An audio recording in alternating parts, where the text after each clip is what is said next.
What's going on, everyone? It's been a while since I've done a live stream. I just wanted to touch real quick on the James Gunn situation and the open letter from Guardians of the Galaxy to the fans in the studio. So what I want to do is just read the full letter in context. Contact. What the hell? Anyways, I want to read the full letter in context, and then I'm going to reread it again, but kind of respond to it by key point. So yeah, because I don't want to respond right away, so that people don't, get the full thing in context. So I'm going to go ahead and pull up the open letter. I can't screen share this, but I'll read it to you, and then I'll link it in the description after I've finished ending this stream. So it says, an open letter from the cast of Guardians of the Galaxy to our fans and friends. We fully support James Gunn. We were all shocked by his abrupt firing last week and have intentionally waited these 10 days to respond in order to think, pray, listen, and discuss. In that time, we've been encouraged by the outpouring support from the fans and members of the media who wish to see James Gunn reinstated as director of Volume 3, as well as discouraged by those who easily duped into believing many of the outlandish conspiracy theories surrounding him. Being in the Guardians of the Galaxy movies has been a great honor in each of our lives. We cannot let this moment pass without expressing our love, support, and gratitude for James. We are not here to defend his jokes of many years ago, but rather to share our experience of having many great years together on set making Guardians of the Galaxy 1 and 2. The character he has shown in the wake of his firing is consistent with the man he was every day on set. His apology now and from years ago, when first addressing the remarks, we believe is from the heart, a heart we all know, trust, and love. In casting each of us to help him tell the story of misfits who find redemption, he changed our lives forever.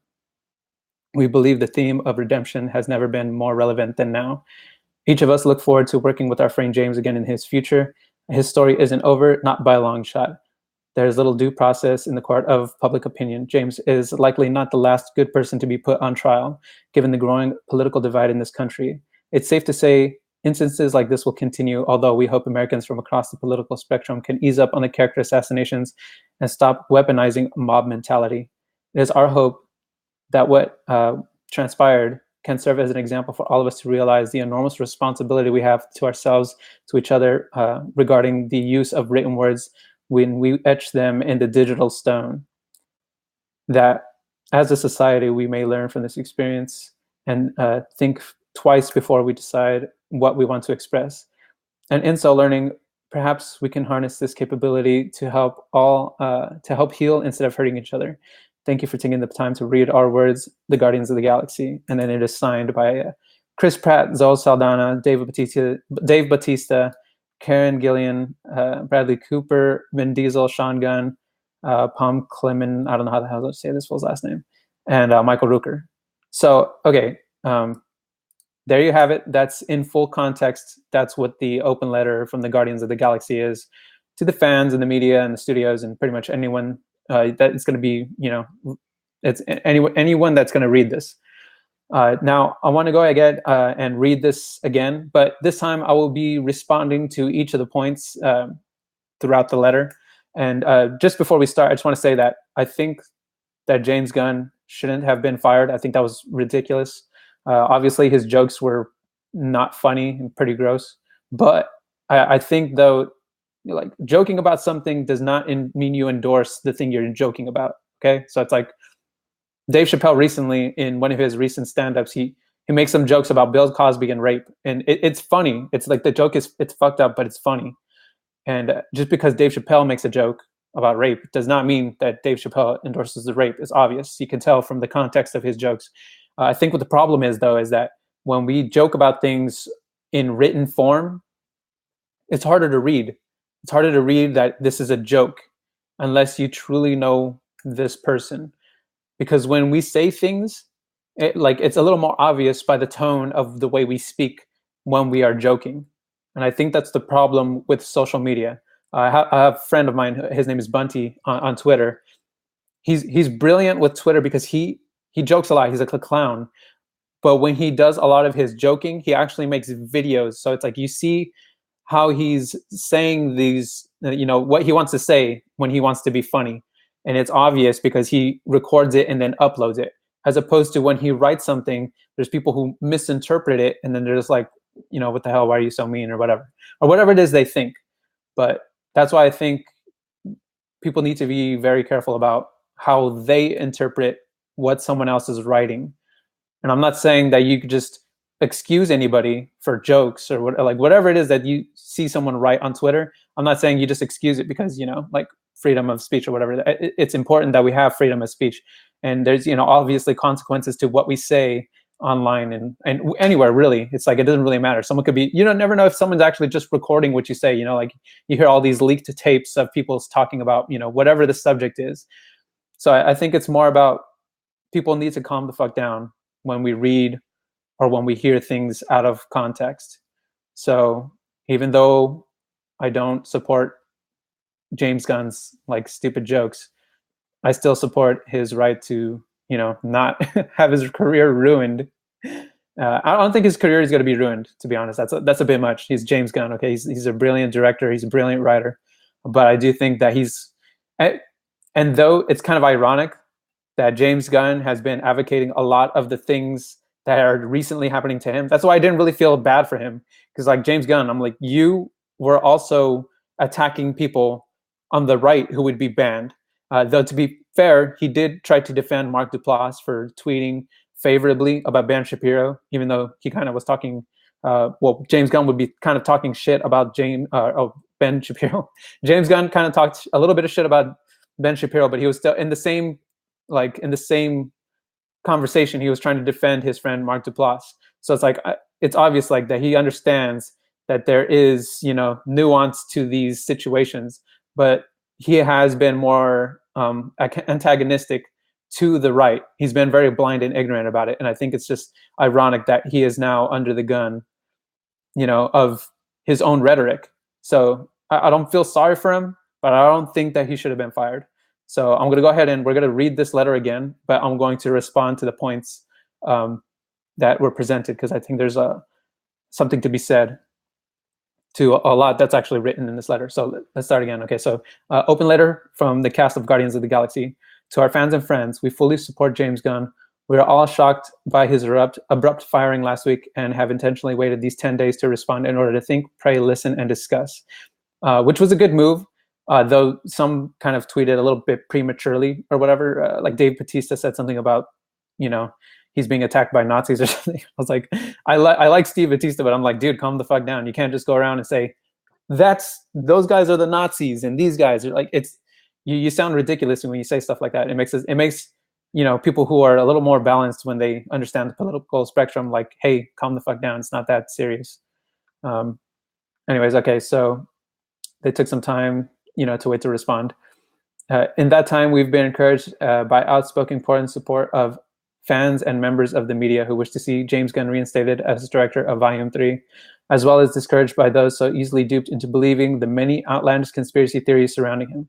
Okay, so right here, it's like, the thing that kind of bugs me a little bit is that they're saying, they were encouraged by support of not just the fans, but the media. It's just like, we all know that there's this problem with the media and they're very selective about how they present stories.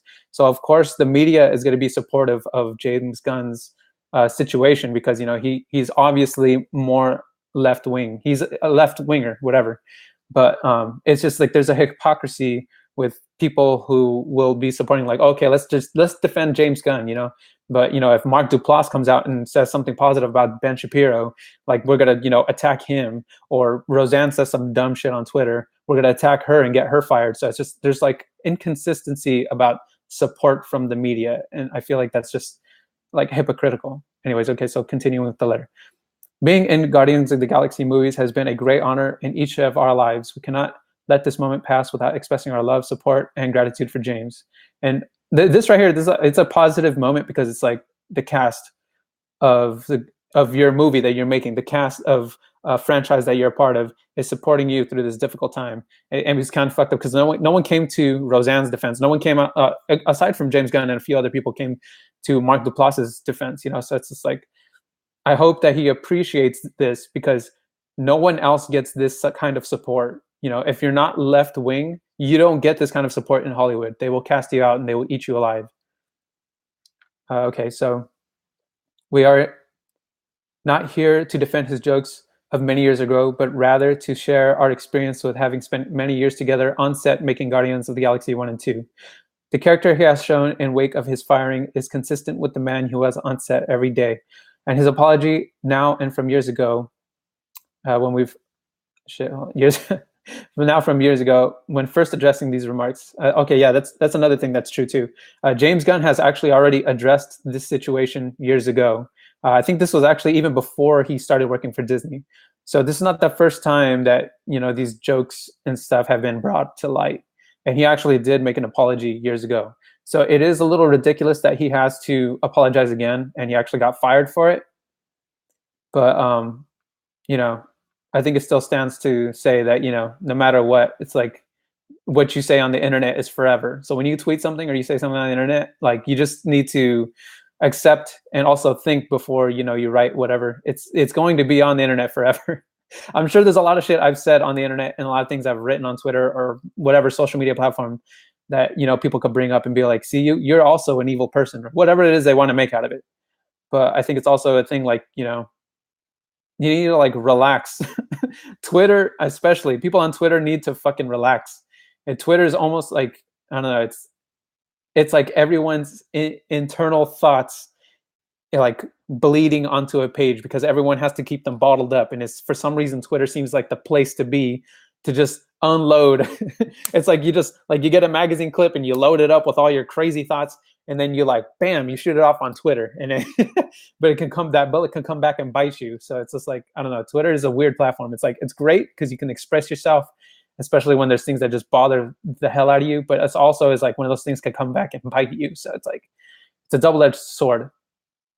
Anyways, so continuing with this letter. In casting each of us to help him tell the story of misfits who find redemption, he changed our lives forever. We believe the theme of his of redemption has never been more relevant than now.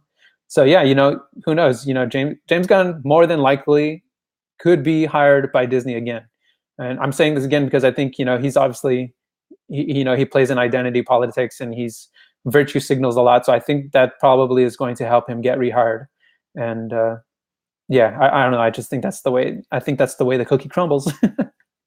Anyways, all right. So back to the letter. Each of us look forward to working with our friend James again in the future. His story isn't over, not by a long shot. All right. So just kind of confirming, I think his career isn't over either. I'm pretty sure he's too skilled of a director and a writer for Hollywood to just cast him out. And I just don't think he's going to be.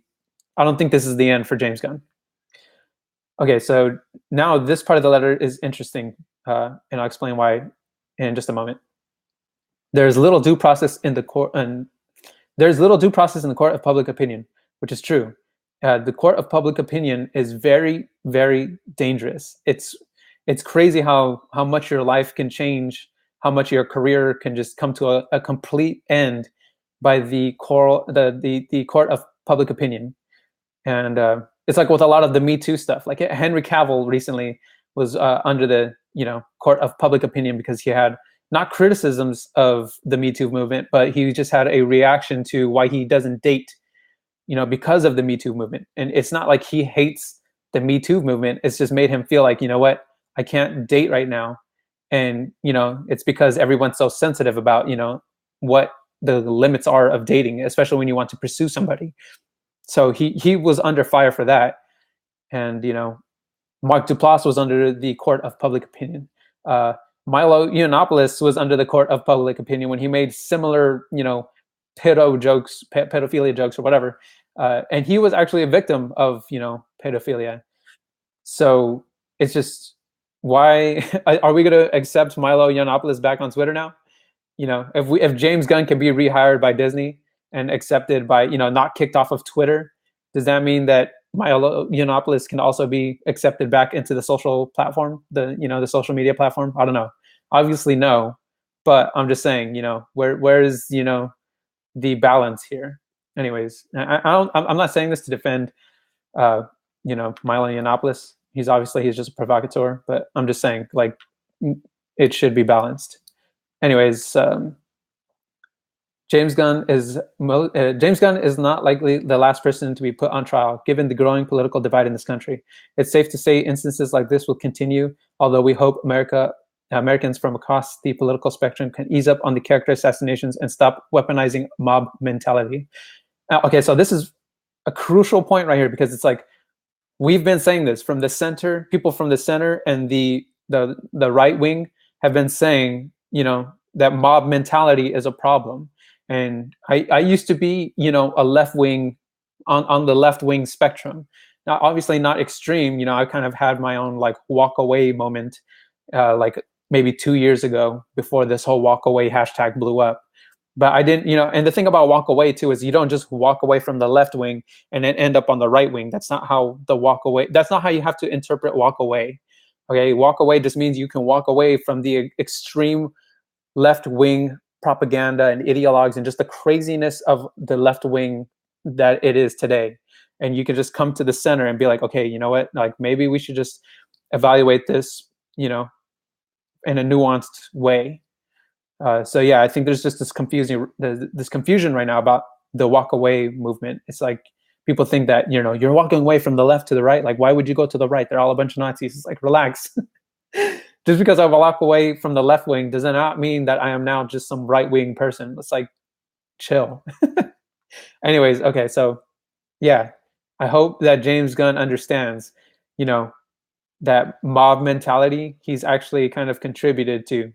So like, relax, James Gunn. I hope you learned, that when you weaponize mob mentality, that can also be weaponized against you. You can't enforce rules to try to attack.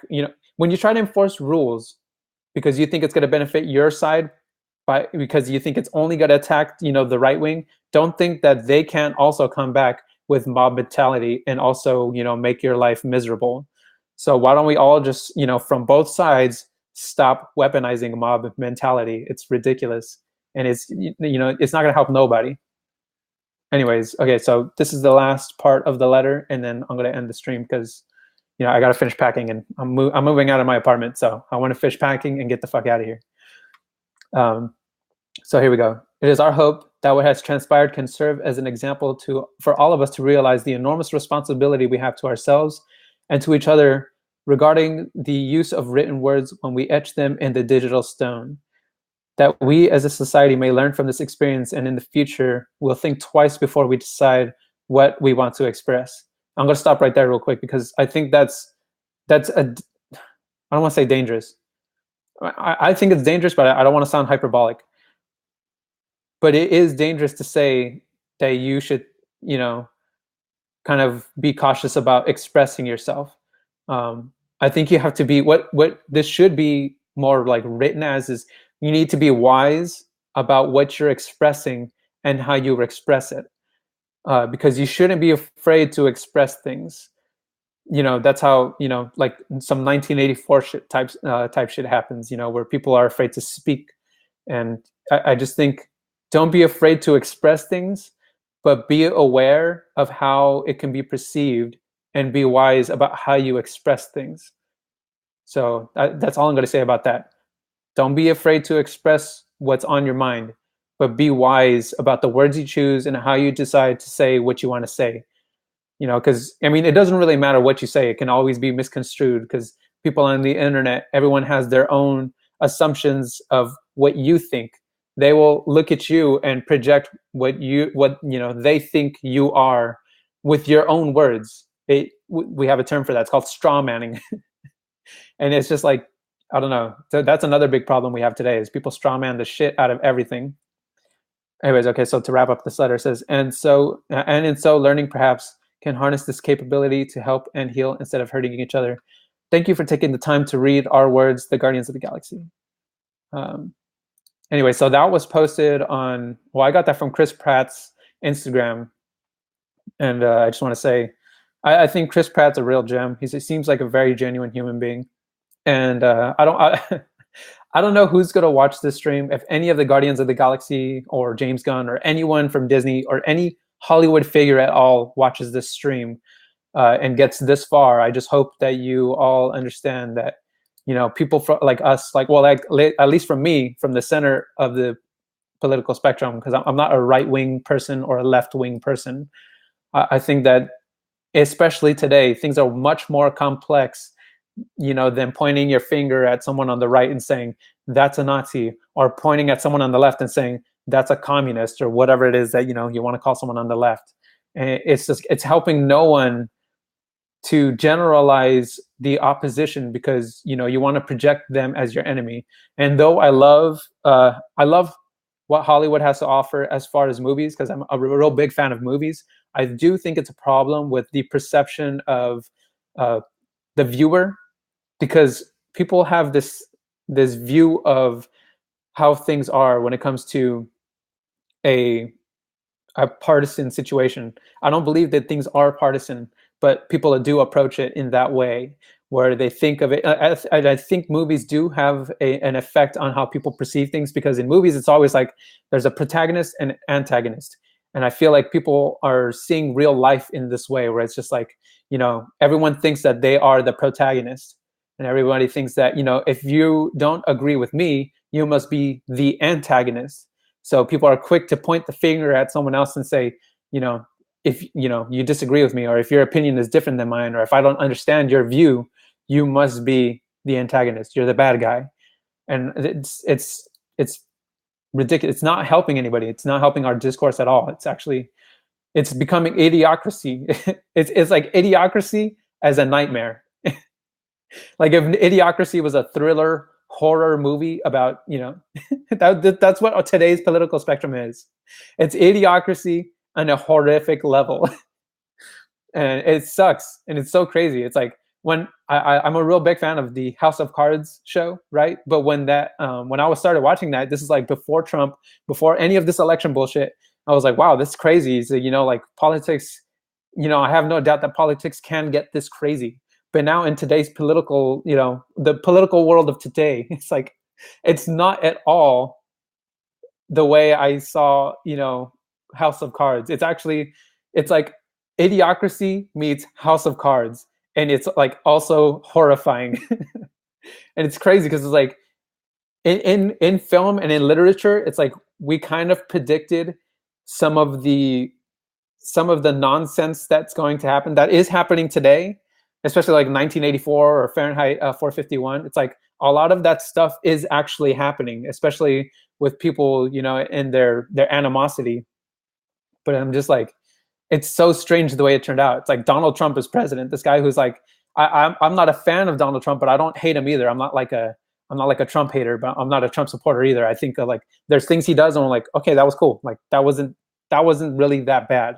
And then there's stuff that he does. I'm like, okay, that was a bad idea, But it's just like, that's what I'm saying. It's like these things are more complex than we perceive, than the general public perceives them to be. At least the general public on the left, the left side of the spectrum.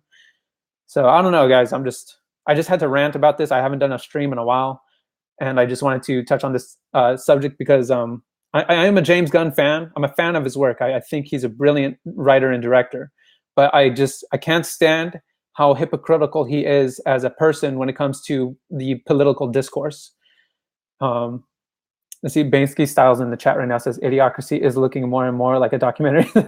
It is. It's true. It's a little bit more horrifying though. It's weird because it's like when you see it in a movie, it's like, okay, this is obviously fiction and it's a little amusing. But when it happens in real life, when people are put on public, the public court, the court of public opinion, it's like that really does fuck up people's lives, and it's crazy. So, but yeah, I agree, Banksy style, that it is, becoming more of a documentary. But anyways, all right, people, I'm like I said, I'm moving out of my apartment, so I just want to finish packing and just get the hell out of here. And I hope you all have a great rest of the month.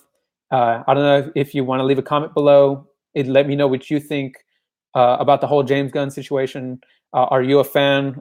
Did this whole situation make you less of a fan, more of a fan? Just hit me with your comments below. I'll try to, continue the conversation. And it's going to be a while before I upload any more,